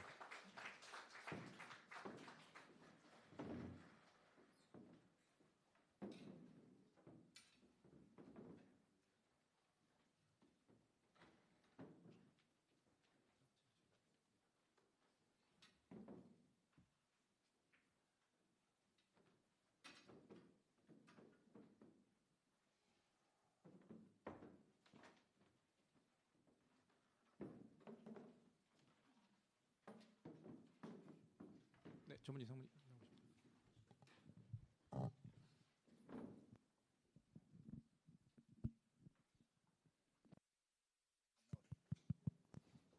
네. 제가 뭐 발표도 하고 이게 토론 사회도 해야 되고 북치고 장구치고 하려니까 좀 힘드네요. 근데 하여튼 감사합니다. 오늘 그 국가적인 중요한 이슈이기 때문에 허심탄회한 토론과 서로 이렇게 브레인스토밍이 필요한 것 같습니다. 그래서 뭐 대미 투자를 어차피 늘려야 되는 상황에서 뭐 미국 내 일자리 확보도 중요하고 또 미국으로부터 보장받아야 될 당연한 조건도 분명히 있는 거고 반면 투자가 넘어가면 우리나라의 국내 산업이 좀 공동화될 수도 있고 해서 상당히 어려운 균형을 맞추는 작업이라고 생각이 되는데요. 일단 우리나라의 대표 4개, 4개의 산업의 전문가들께서 참석하셨기 때문에 각 그 산업별로 그 의견을 좀 여쭤보고 그리고 우리 뭐 서강대 또 허 교수님도 나오셔서 전체적인 이제 평가나 아니면 투자 수익 배분에 관한 상당히 고견이나 이런 것도 결론 삼아서 들어보는 순서로 진행되면 좋을 것 같아서 나름대로 그렇게 진행을 하도록 하겠습니다. 첫 번째 김주홍 우리 자동차 모빌리티 산업협회 전무님께서 자동차 분야의 뭐 요구 사항이나 아니면 뭐 현황이나 이런 거를 허심탄회하게 박수로 맞아주시기 바랍니다. 네. 한 7분 정도 생각하고 있습니다.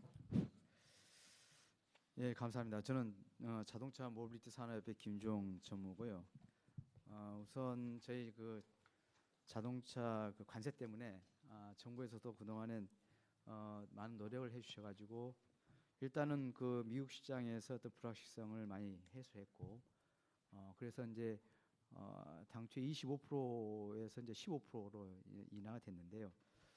문제는 이제 뭐 다 아시다시피 이제 과연 이 15%를 언제 발효가 되는지 이거에 대해 상당히 많이 궁금해합니다. 그래서 저희 업계에서도 이러한 부분들이 이제 빨리 좀 물론 정부에서 많이 좀 노력하고 계시는데 하여튼 저희 업계 입장에서는 빨리 좀 이게 좀 돼서 제가 관세로 인해서 어떻든 간에 저희들이 그 미국 시장에서 유럽과 그 EU와 어떤 그 일본 간의 그 굉장히 그 경쟁 관계가 있기 때문에 관세로 인한 그 피해가 좀 없도록 좀 해달라는 요청을 좀 하고 있습니다.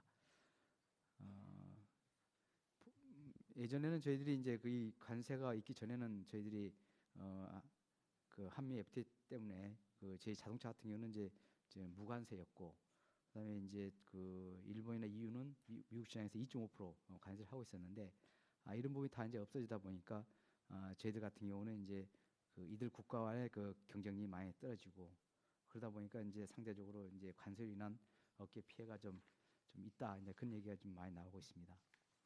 이게 이제 관세 인상으로 봤을 때 저희가 이제 단기적인 측면과 이제 중장기 측면을 볼 수 있는데요.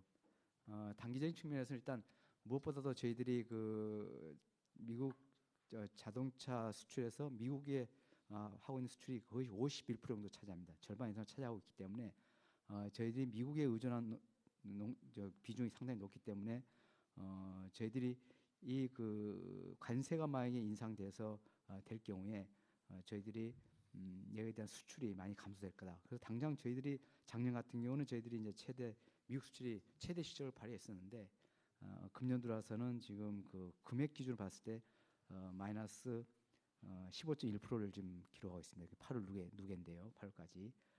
그래서 올 3월부터는 계속 지금 두 자릿수 이상의 그 마이너스를 지금 6개월 연속하고 있는 그런 상황입니다. 근데 이제 그 저희들이 기업 같은 경우는 이제 현대기아가 많이 이제 수출하고 있는데, 뭐 2분기 실적으로 보면은 많이 이제 매출은 증가하지만은 아무래도 관세 인상 부분에 대해서 가격을 동결시키고 그걸 업계에서 이제 이게 비용을 안다 보니까 영업이익은 좀 감소하고 있는 그런 시점입니다. 그래서 현재 지금 좀 전에 말씀드린 것처럼 현재 관세 인상된 부분에서 업계에서 지금 가격을 동결시키면서 최대한 지금 그 판매량을 좀 방어를 하고 있지만은 이게 지금 장기화되고 그럴 경우에는, 그리고 또 지금 현재 그 미국의 그 전기차 보조금이 9월 말로 이제 끝납니다. 그래서 이 9월 말에 끝나기 때문에 이 전기차 선수요가 미리 발생하다 보니까 이게 이제 4분기 이 이후부터는 이 수요가 굉장히 그 좀 떨어지는 공백 현상이 일어날 거다 그렇게 보고 있습니다. 두 번째는 이제 중장기 측면에서는 저희들이 이제 산업 공동화, 좀 전에 지금 말씀 나왔지만은 산업 공동화를 비롯해서 그것도 전반적인 영향이 있지 않겠느냐 보고 있는데요. 일단은 25%라는 그 고관세가 이제 지속이 되고, 국내적으로는 이제 최근에 노란 봉투법이라든지 상법 개정을 해서 상당히 기업 입장에서는 좀 경영하기가 상당히 어려운 상황이다 보니까 이런 부분들이 이제 복합적으로 작용하다 보면은 자동적으로 수출 경쟁력이 떨어지고, 그러다 보면 한국 공장의 그 경쟁력이 어떤 글로벌 생산 업체 간의 어떤 그 경쟁력 비교했을 때는 상당히 한국 공장의 경쟁이 많이 떨어진다고 볼 수 있겠습니다. 현대 같은 경우는 지금 최근에 그 전기차 전용 공장을 이제 3월달에 가동했는데요. 이게 이제 그 전기차 그 보조금 정책이 바뀜에 따라서 이게 만약에 전기차 수요가 만약에 좀 위축될 경우에는 바로 하이브리드 차로 이게 전용할 수 있는 그런 시스템으로 좀 갈 수 있습니다. 그러다 보면은 국내에서 이제 하이브리드 이 수출이 상당히 한 20% 가까이 수출하고 있는데, 이 부분이 현재 생산하게 하게 되면은 결국 국내적으로는 이 부분에 대해서 수출이 적게 되는 그런 경향이 있고요. 한국 GM 같은 경우는 이제 거의 한 89% 정도를 미국에 수출하고 있습니다. 한국 GM 같은 경우는 이제 소형차 부분의 경쟁이 뛰어난데, 특히 국내의 납품 구조가 잘 체계 있게 잘 돼 있기 때문에 미국 그 GM 본사 입장에서는 국내 부품 그 시스템 업계를 부품 많이 활용하는 그런 상황입니다. 그리고 이제 현재까지 그 무관세를 이용해 왔기 때문에 지금까지는 잘 이게 수출이 잘 됐지만은 앞으로 이게 장기화되고 좀 전에 말씀드린 것처럼 국내적으로 여러 가지 경영 악화가 어려질 경우에는 상당히 좀 그 국내 그 한국 GM 공장의 어떤 경쟁력이 많이 떨어지고, 최근에 그 한국 GM 그 사장이 노란봉투법 관련해서 이제 그 고용노동부 장관과 간담회할 때 이런 얘기를 했었습니다. 그 시장과 제도 환경에 따라 본사에서는 한국 사업장에 대한 재평가할 수 있다, 이런 내용을 언급을 했거든요. 그래서 이러한 모든 어떤 그 생산 여건들 그리고 어떤 비용의 여건들이 상당히 안 좋았을 경우에는 국내 생산도 줄 수 있다, 뭐 이렇게 좀 예측도 할 수 있겠습니다.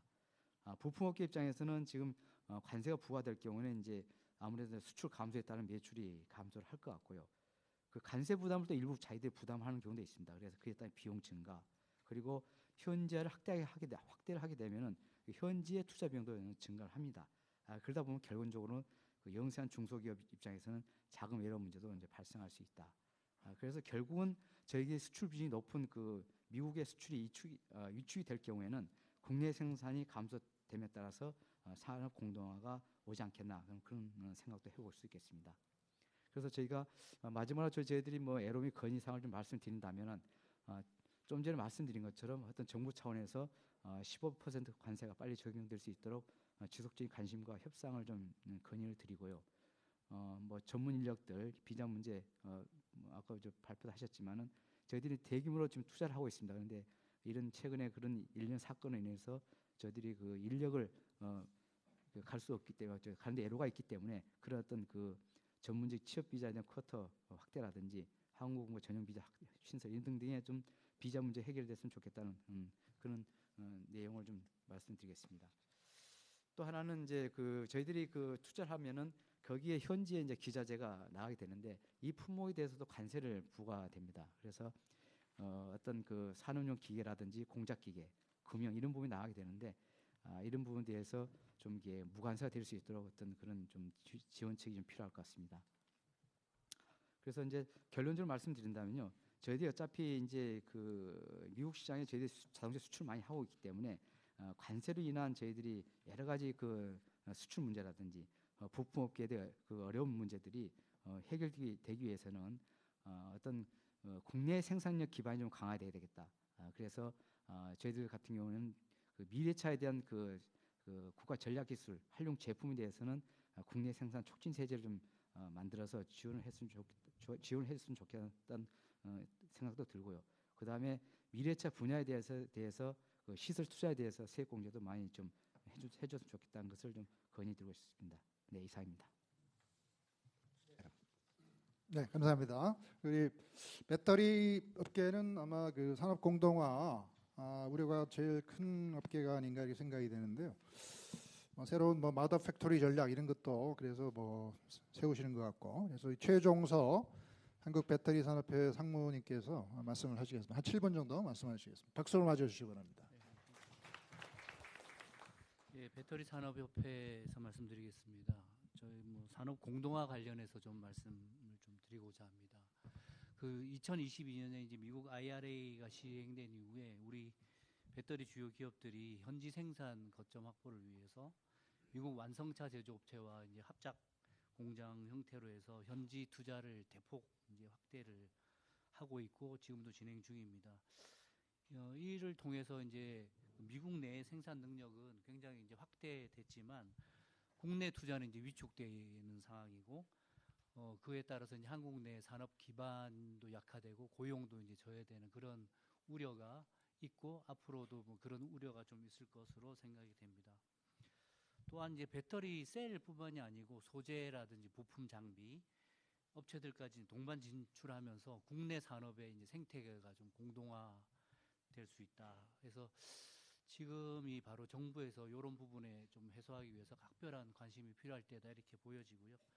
특히 이제 결국 배터리는 시장에 따라서 갈 수밖에 없고 시장에 가서 이제 수익을 창출해야 되는데 우리 국내에는 사실은 이제 그 시장 규모가 작고 뭐 이렇게 성장이 이제 좀 제한적인 상황입니다. 그래서 하여튼 글로벌 시장에 진출을 해야 되는 거는 뭐 필수적인 상황이고 하지만 이제 그에 따라서 말씀드렸지만은 계속 이제 공동화 현상이 이제 심각해질 겁니다. 그래서 이제 저희 그 배터리 업계에서는 이런 부분에 대해서 이제 계속 고민을 해왔고 어떻게 하면 우리나라가 이제 배터리 리딩을 계속 할 수 있겠는지를 이제 계속 고민하는 과정에서 저희가 이제 해결책 겸 이렇게 생각하고 있는 것은 이제 한국 내 배터리 공장은 우리가 마더 팩토리 해보자. 그래서 완전히 해외 공장은 생산 위주로만 하고 한국은 두뇌가 집약된 그런 어떤 글로벌 R&D 거점 역할을 할 수 있는 그런 마더 팩토리를 만들어서 거기서 첨단 제품이 생산되고 개발되고 한 부분이 생산만 이제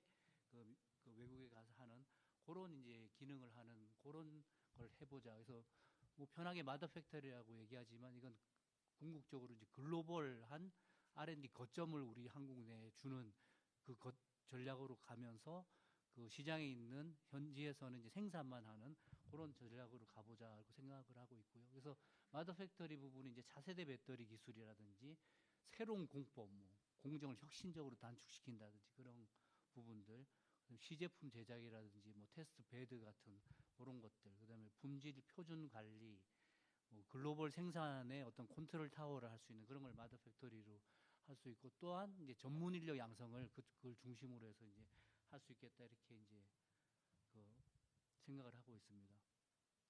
그래서 이게 이제 제대로 되기 위해서는 우리 이제 정부의 적극적인 좀 지원이 필요한데요.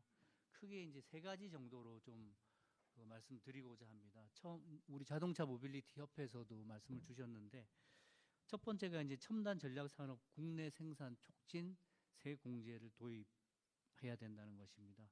미국하고 일본은 이미 그런 생산에 대한 부분에 세 공제를 도입하고 있고요. 그래서 이런 세 공제는 이제 전략적인 산업부터 해서 소부장, 소재 부품 장비 기업부터 우선 시행하고, 국내 생산에 해외 이제 그 판매까지도 허용하면은 실질적인 실효성이 높아질 거로 생각이 됩니다.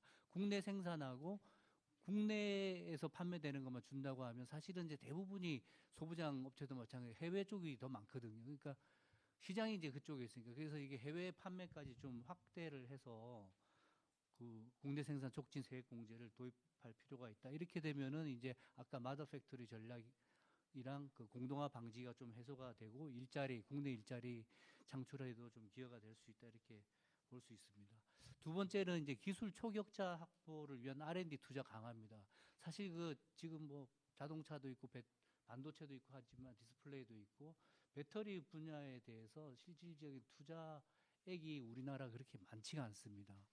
이게 지금 국내 3사만 하더라도 국내 3사의 올 상반기 배터리 3사죠. 상반기 R&D 투자액이 1.4조 원입니다. 근데 지금 중국은 예전에는 이제 저가 전략으로 계속 우리를 위협하고 했지만 지금은 오히려 R&D 어떤 기술 개발 그쪽 분야도 이렇게 우리를 능가하는 식으로 이렇게 추월을 하고 있는 시기입니다.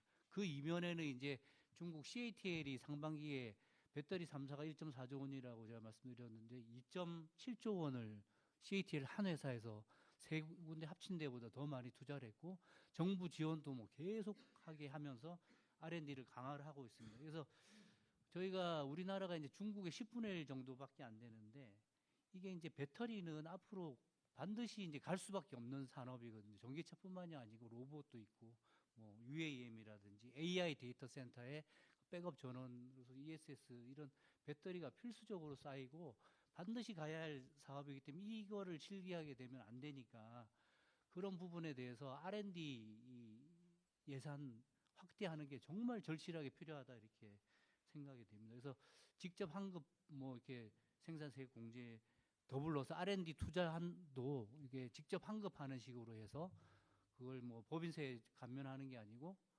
직접 환급할 수 있게 외국처럼 그렇게 해서 적극적으로 좀 투자를 유도할 수 있고, 그게 다시 재투자돼서 우리나라가 아까 말씀드린 글로벌 R&D 거점이 진짜 될 수 있게 이렇게 정부 지원이 좀 필요하다 이렇게 말씀드리고요. 마지막으로 이제 아까 관세 얘기도 많이 나왔는데, 사실 우리나라가 27년까지 거의 뭐 60조 정도 미국의 투자를 이미 지금 계획을 하고 있는데, 좀 비자라든지 관세 때문에 약간 보류하고 주춤하고 있는 이런 상태입니다. 그런데 그 미국에 투자하는 배터리는 사실은 핵심이 4대 소재거든요. 거기에 양극재, 음극재, 분리막, 전해액이 국내에서 해서 들어가야 되는데 여기에 관세를 매기게 되니까 사실은 이게 배터리가 미국은 없는 우리 그 제일 잘하는 데가 중국, 한국이거든요. 그다음에 일본은 우리보다 좀 못하지만 거기에 들어가는 소재에다가 관세를 해서 정말 핵심 파트너가 될 수 있는 그거를 미국 입장에서도 이게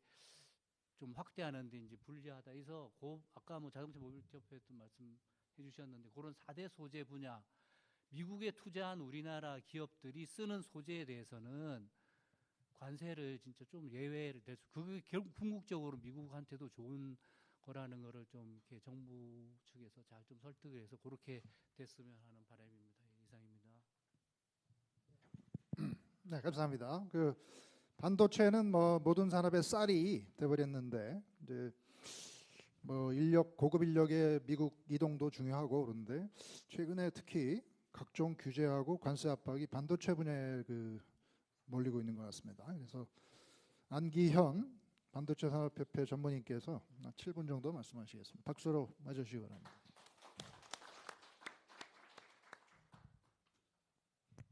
예, 한국 반도체 산업협회 안기현 전무입니다.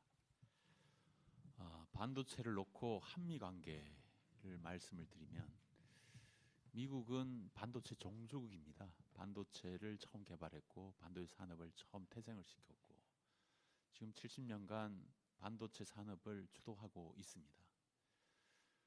근데 이제 우리 반도체 기술을 갖고 있는 나라가 많지는 않습니다. 미국, 일본, 유럽, 한국, 대만, 중국 6개국이 전부인데요. 다른 나라 공장은 있지만 자국의 기술은 아니고 해외 기업이 가서 공장을 만들어서 생산을 하는 그런 형태이기 때문에 자국이 기술을 갖고 있는 나라가 6개국입니다. 근데 미국이 처음 반도체를 태생을 시켰습니다. 태생을 시켰는데 한국과 미국과의 관계는 미국은 그동안 첨단 제조 시설을 2000년대 이후는 만들지 못했습니다. 대신에 메모리 반도체는 한국이 제조 시설을 만들어서 메모리 반도체를 전 세계에 공급을 했고요. 시스템 반도체는 이제 대만이 만들어서 주로 공급을 했습니다. 미국은 제조하기가 적합하지 않습니다. 왜냐하면 특히 메모리 반도체는 제조 비용이 굉장히 중요한데요. 비용이 굉장히 비싸지기 때문에 미국 스스로가 첨단 반도체 제조 시설을 만들 수 없는 환경에 들어갔기 때문에 부가가치가 높은 반도체 설계 또 반도체 장비 중심으로 산업을 했고요. 우리가 반도체 제조, 특히 메모리 반도체 제조를 해서 미국에도 공급하고 전 세계에 공급하는 구조가 지금 됐습니다. 그게 한국과 미국과의 반도체 산업에 있어서의 관계입니다.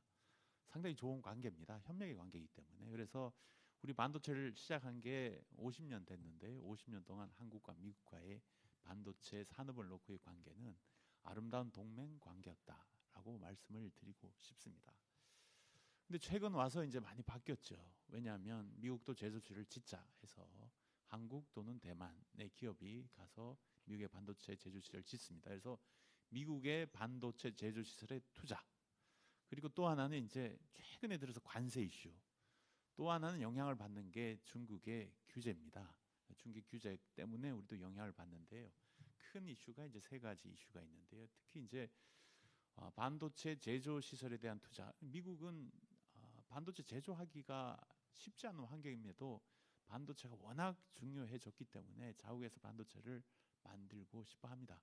근데 반도체 제조, 첨단 반도체 제조 시설을 구축할 수 있는 경험과 기술이 없기 때문에 대신에 한국 기업과 대만 기업이 가서 제조 시설을 구축하고 있습니다. 그래서 우리나라 삼성전자, 텍사스 또는 이제 텍사스의 오스틴이라는 곳, 또 텍사스의 테일러라는 공장, 테일러 지역에 공장을 짓고 있습니다. 금액도 약 한 170달러. 이미 텍사스는 공장을 지어놓고 운영을 하고 있고 테일러는 공장은 다 지었고 지금 제조를 하기 위한 장비를 구축하고 있는 중이고요. SK 하이닉스도 HBM 중심의 투자를 하기로는 되어 있습니다. 근데 이게 이제 한국 반도체 공동화가 될 거냐라는 문제인데 그렇게 보지는 않습니다. 왜냐하면 이미 우리는 용인에 메가 클러스터를 우리 구축을 하고 있습니다.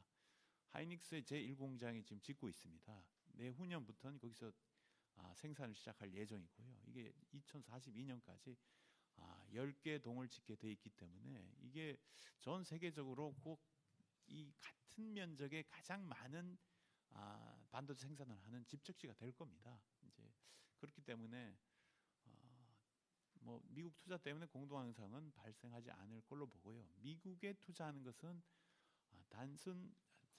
미국에 투자하는 목적은 미국 고객 확보를 위해서 간 겁니다. 우리 시스템 반도체는 미국 고객이 대부분입니다. 첨단 제조실을 짓는 게 미국 고객이 대부분이고요. 그리고 인공지능 반도체에 필수적으로 사용되는 HBM, 그러니까 미국 고객이 사용하는 겁니다. 그래서 미국 고객 확보를 위해서 하기 때문에 우리 특히 이제 메모리 반도체를 주로 생산하는 한국 입장에서 메모리 반도체를 미국에 만들 가능성은 제가 보기로는 없다고 봅니다. 비용 때문에. 그래서 미국 투자 때문에 공동화 현상을 발생하지는 않을 것 같고요. 단 이제 앞서 자동차나 배터리 산업에서도 제기했듯이 내부적인 요인으로 해외로 나갈 가능성도 있습니다. 우리가 반도체 제조체 특히 이제 우리 제품을 만들 때 원가 개념이 굉장히 중요한데요. 우리가 원가가 점점 더 높아지고 있습니다. 여러 가지 우리 뭐 분쟁이 발생할 가능성이 있는 법안이나 또는 환경이나 안전 규제 때문에 속도가 느려지고요. 그게 다 비용으로 영향을 미치기 때문에 이런 문제에 대해서 우리 심각히 고민할 부분이 있는 것 같습니다. 그런 부분의 비용이 높아지면 결국은 미국이 제조를 못했던 그런 환경 속에 들어갈 수 있다. 그리고 들어가면 한국이 제조를 하기 위한 좋은 환경이 되지 않으면 결국은 우리나라에서 제조할 수 없습니다. 그런 환경에 우리가 지금 당면했다고 보는데 당면하지 않았다고 보는 사람들도 많기 때문에 이에 대한 충분한 논의가 필요하다라고 저 말씀드리고 싶고요. 관세 문제는 반도체가 아직 관세가 안 매겨졌습니다. 품목 관세가. 왜냐하면 이게 미국 기업에 직접적으로 영향을 미치기 때문에 1차적으로 미국 기업에 영향을 미칩니다. 그래서 미국 기업 보호를 위해서 미국 기업이 이슈를 제기했기 때문에 관세를 쉽게 매기지 못합니다. 뭐 이번 주 계속 이번 주 하는데 이번 주에도 안 날 것 같습니다. 그래서 미국 기업이 보호되는 그러한 조건들을 걸고 나올 것 같습니다. 그래서 첨단 반도체, 미국이 수입하는 첨단 반도체는 어떠한 조건을 내걸어서 관세 영향을 미치지 않게 하고 미국의 그 수요 기업들을 관계없는 그런 관세들은 관세가 많이 매겨질 걸로 그렇게 보고 있습니다. 그래서 선택적 관세가 발표되지 않을까라고 생각이 됩니다. 그래서 좀 기다리고 있는 입장이고요. 뭐 관세가 아직 안 매겨져서 좀 이익 보는 건 있습니다. 사재기를 지금 하고 있기 때문에 반도체 수출이 괜찮습니다. 그리고 중국의 규제에 우리가 또 영향을 받습니다.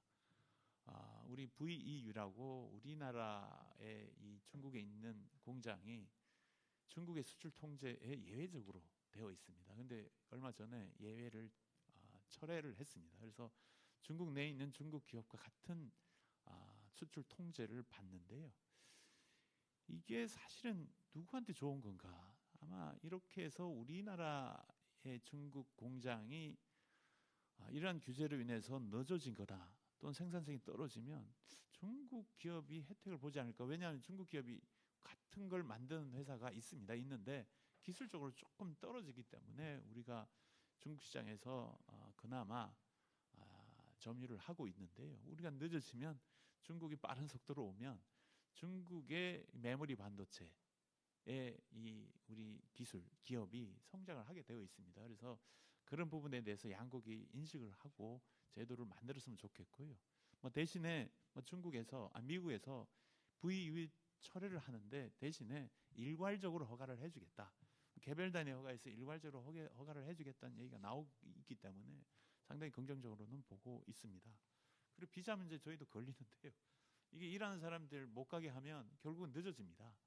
미국에 있는 이 우리 한국의 반도체 공장이 늦어지면 그것 또한 피해는 한국과 미국 둘 다 지게 돼 있습니다. 양국이 서로 안 좋은 쪽에 지금 제도가 만들어지는데 이것 또한 양국이 같이 고민해보고 특히 미국의 요청에 따라서 미국 공장을 지었고 미국 공장은 미국의 고객을 위해서 지었는데 늦어질수록 미국 기업도 피해를 본다라는 인식하에 고민을 같이 했으면 좋겠습니다.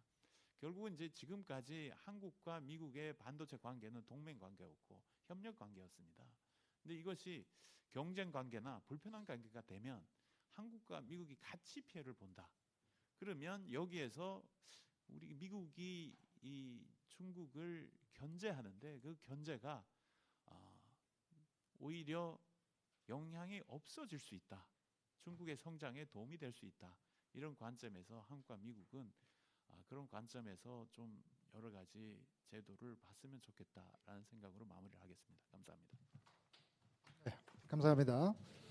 사실 우리나라가 미국에 좀 적극적으로 협력을 좀 제안할 수 있어서 상당히 주목받고 있는 부분이 조선 산업이죠. 그래서 그런 협력을 위해서 우리가 필요한 선결 조건은 과연 무엇인지 그걸 좀 허심탄회하게 말씀해 주시면 감사하겠습니다. 정석주 조선 플란트 협회 전무님 그 박수로 맞아주시기 바랍니다.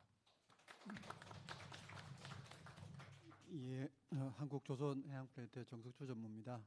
방금 말씀하신 대로 사실 관세 협상하고는 조금 조선 부분이 관련성은 없고요. 그래서 이제 어프로치 하는 부분도 조금 다르긴 한데요.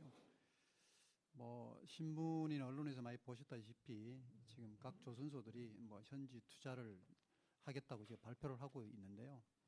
사실은 현지 투자 이런 계획들이 각사의 영업 전략이기도 하고 영업 비밀이기도 하고 장기적인 미래 전략이기도 하기 때문에 사실 정보의 접근성이 굉장히 제한됩니다. 협회에서조차도. 그래서 구체적인 말씀을 잘 못 드린다는 게 좀 송구합니다. 이 점 좀 깊은 양해 말씀 부탁드리고요. 다만 이제 조선 3사를 중심으로 뭐 정상회담 전후로 이렇게 많이 대미 협력 투자를 하겠다고 발표를 하고 있는데 저도 뭐 신문에서 많이 보고 있는데요. 다만 우리가 추정해 볼 수 있는 거는 미국의 조선산업 생태계가 뭐 많이 파괴되었거나 없어졌다고 볼 수 있는데 뭐 그렇다 보면 여러 가지 뭐 현대화 작업이나 현지의 어떤 미국 전수의 인력을 양성해야 되는데 그렇다 보면 기술적인 면으로나 여러 가지 면에서 좀 선진국인 우리나라가 가서 좀 여러 가지 좀 지도를 해주거나 뭐 어드바이스를 해주거나 뭐 컨설팅을 좀 그런 걸 좀 해줘야 되는데 이제 그렇다 보면 이제 우리 일이 좀 가야 되는데 그런 부분들에 있어서 아무래도 현재는 사실 문제가 없거든요. 비자 문제 같은 경우에는. 근데 이제 만약에 아직까지는 뭐 계획들이 현실적으로 막 진척이 되거나 그런 면은 없어 보이는데 만약에 이제 그런 게 이제 진행이 된다 그러면 그런 문제들이 조금씩 불거져 나올 수 있겠다라고 생각이 되는 게 우리 업계 일반적인 시각입니다. 그래서 뭐 한미 양국 간에 그런 문제가 좀 원활히 좀 잘 진행돼서 문제가 잘 해결될 수 있도록 기대하는 바고요. 현재까지는 뭐 크게 이제 투자 발표만 된 상태에서 어떻게 구체적으로 진행된 바가 없습니다. 물론 하나의 필리 존수는 조금 다르긴 하지만 주로 현지 존수 인수나 아니면 뭐 기술 협력이나 뭐 그런 형태로 진행이 되고 있는데 아무래도 이제 뭐 우리 조선뿐만 아니라 이제 다른 산업에서도 해외 진출을 하다 보면 그 나라 여러 가지 뭐 환경이나 제도적인 뭐 장치 이런 것들이 접근이 잘 안 되는데 그런 부분들에 있어서 정부가 다른 나라보다 조금 이렇게 취합이 잘 안 되는데 그런 부분들을 양국 정부가 잘 긴밀히 협의를 해서 저 정부가 좀 빨리 설득해서 투자가 좀 진행될 수 있었으면 하는 그런 바람이 되겠고요. 앞으로도 그런 뭐 기회가 되면 많이 있으면 좋겠고 오히려 저 사실 뭐 한미 협력과 관련해서 저희가 이제 반면 교사로 좀 삼아야 될 게 미국도